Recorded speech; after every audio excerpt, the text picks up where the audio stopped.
نا کلیم کا تصور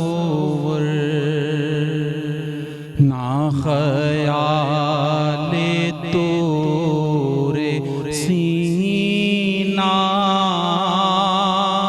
نا کلیم کا تصور نا خیال طور سینہ میری آرزو محمد میری جستجو مدینہ بجز ان کے زندگی میں نہیں اور کچھ تمنا بجز ان کے زندگی میں نہیں اور کچھ تمنا کہ مجھے موت بھی جو آئے مجھے موت بھی جو آئے تو ہو سامنے مدینہ